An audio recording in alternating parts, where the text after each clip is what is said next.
Hi everyone, it's Joe here. Hope everyone's doing well. Just another video to follow on from what was released yesterday with regards to persistence. And it was something I was reading today. Now I'm going to read a little excerpt from a book which I purchased recently, and it's called The Wish Fulfilled. It's excerpts from Neville Goddard, but it's compiled and edited by David Allen. I'll put the link to this down below. But effectively, it is exactly what it says in the front of the book. It's all excerpts from Neville, all discussing the importance of feeling the wish fulfilled. And as I was reading this book, I got to a part which almost kind of, defined what I was talking about yesterday. And I'm going to break this down a little bit, just for those who maybe didn't understand what was being said in the previous video. So I'm just going to go through bit by bit, and then, kind of summarize what is trying to be said in each paragraph. So we'll start. It's page 44 of this book. Really fascinating. It was something which struck a chord with me, and something that I experienced recently, and it really made me aware of how important inner talking and persistence really is. So it kicks off with, "There is no stopping the man who can think from the end. Nothing can stop him.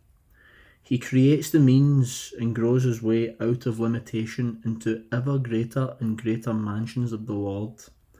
It doesn't matter what he has been or what he is. All that matters is, what does he want?" So this is crucial. A lot of people will probably say it doesn't matter what he has been or what he is.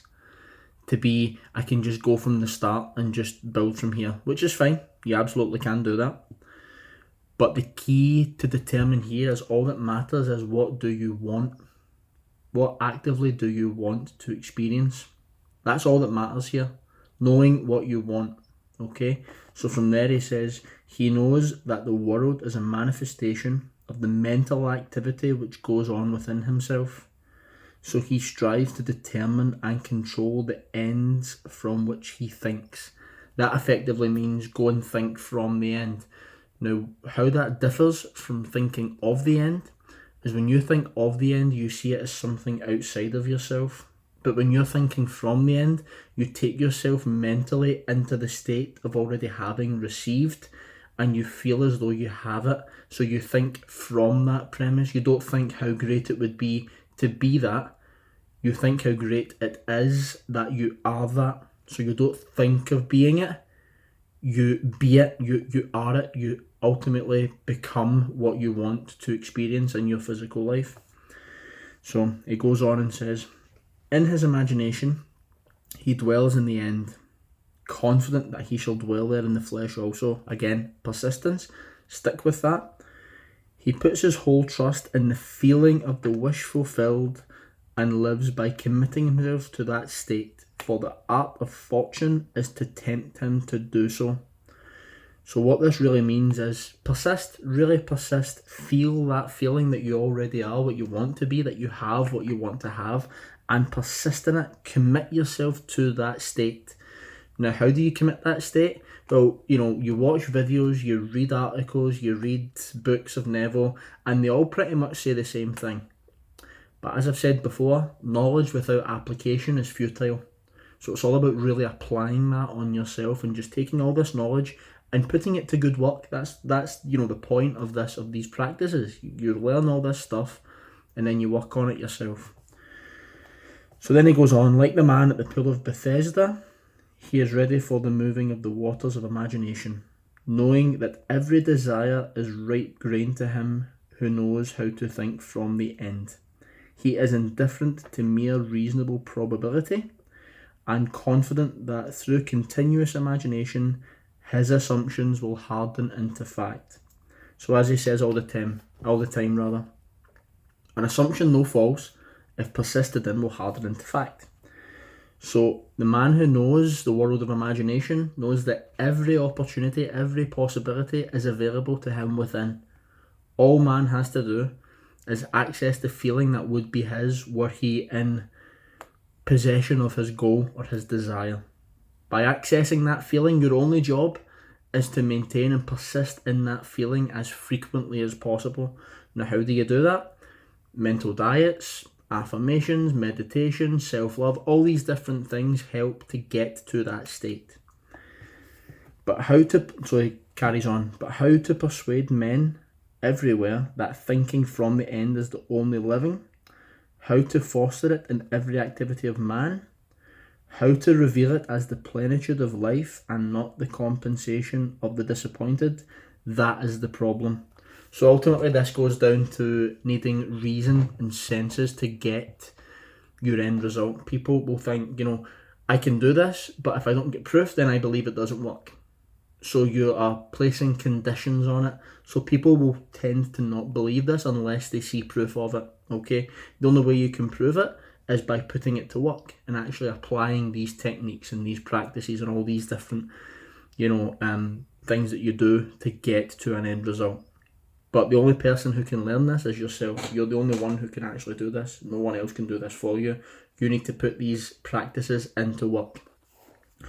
So this is one key line that's at the bottom of this page, and it says, life is a controllable thing. Now this is crucial. It's massive, because people think that you're just at the mercy of everything going on, that life happens to you instead of through you. I say this all the time.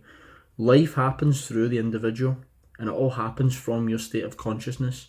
You could have 5 people all lined up and they could all experience the exact same thing, but they could all have different emotions about the experience, and that determines the state of consciousness they are actually living in. So it's so important that you are in control of how you feel about circumstances and experiences. For instance, with regards to manifesting a career or a job, you may feel you're underqualified, but someone else who's just as qualified as you may feel confident that they'll get the job. More often than not, they get the job and you don't, because you feel you can't do it. They feel that they are it. They feel that they can do it. So it's all about taking control of your own life at this aspect, okay? So it carries on. Man attracts what he is.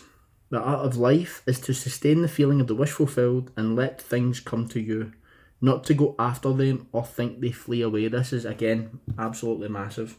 So important that you embody what you want to be or possess. You have to embody this, because if you embody this, you're indifferent to failure.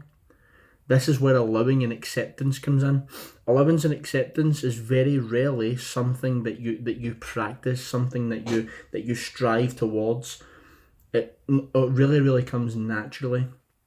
It comes through practice on yourself and actually becoming what you want to be, at which point you feel like you don't need to go and chase something. You can just become it. You can feel it.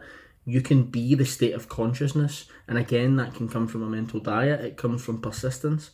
But all these things, you work on them, and then allowing and acceptance ultimately becomes natural. You can't just say, it's very rare that you can just say, I just allow, and then you take a step back, because the mind can go and play and you're still living the old man, you're still living the old state.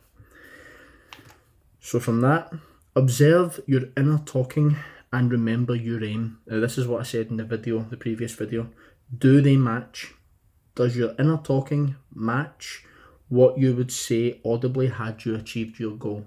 This is the exact same technique I mentioned yesterday. So note down what you want to achieve.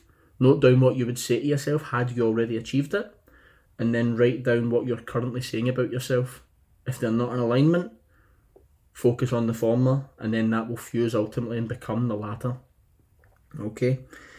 So here, this is my favourite paragraph of this particular passage. The individual's inner speech and actions attract the conditions of his life. Through uncritical self-observation of your inner talking, you find where you are in the inner world, and where you are in the inner world is what you are in the outer world. You put on the new man wherever ideals and inner speech match. In this way alone can the new man be born. Okay, so perfect. Uncritical self-observation is the key to this paragraph. By going deep within and determining what you are saying about yourself, don't label it or judge it as being negative.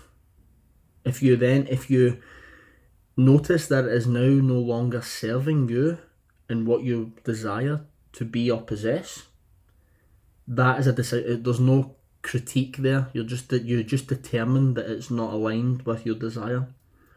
So you're not criticising. Having critical self-observation would be to go within, understand what you're saying to yourself, and then hold a lot of hate and resentment for yourself for having felt that way. We don't want to do that. We just want to be observant. We just want to be aware of these thoughts, of these patterns, what we are saying and thinking to ourselves frequently.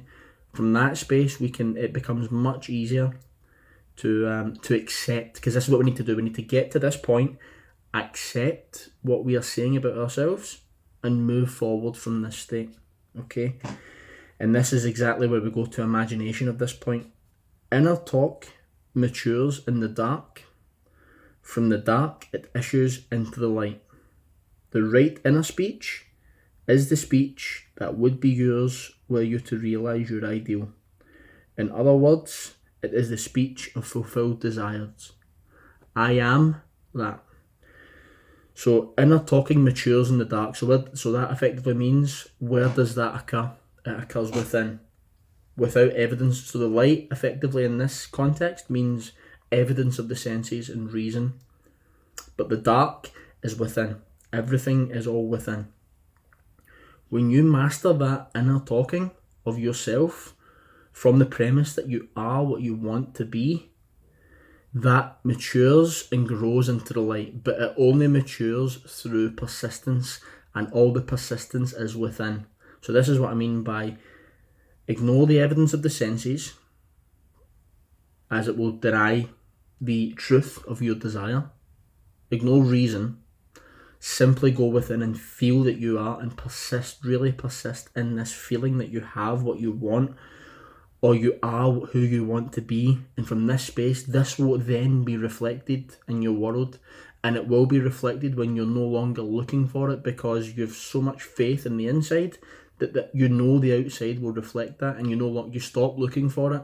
And again, this goes back to letting go. You've done this naturally by working on yourself, and you become the best version of yourself in alignment with your desire, and the outside reflects. So as I've said, beautiful few paragraphs here from Neville, really, really good. I'm not entirely sure which book or lecture this is from. I just found it in this compilation of excerpts by David Allen. Really, really good book. I'm going to put the link down below. So yeah, I hope this has helped. I hope it's perhaps clarified some stuff from the video before. That's not to say that you need to watch previous video before to understand this. Again, this is just my take on this particular paragraph, on this actual section. For me personally, as I said, I had the experience recently where I realised that my self-talking perhaps wasn't in alignment with anything in particular. Therefore, I realised I had to change it. And as that's happened, I've noticed more things coming up around persistence, around self-focus, self-love. Self-love is critical, by the way, absolutely critical. And to be able to forgive the self and accept the self for things that have happened to you is, that's, as far as I'm concerned, that's the key to desire. Self-acceptance, self-love, and just really believe in yourself and accept the side of you, the part of you which may have created previous circumstances, and not to dwell on those mistakes, to accept them and grow with them. Because from that space you can then begin to grow, and then you can accept yourself, and then yourself almost becomes more cooperative with what you're trying to manifest. So I hope this works. If you've liked it, please hit the like button, subscribe if you've enjoyed this as well. More videos will be coming frequently, probably from this book, starting to work my way through it, and just little excerpts, a lot of stuff around inner talking, and of course, based on the title, about the wish fulfilled. So I hope this has been useful, and I look forward to seeing you in the next one. Take care.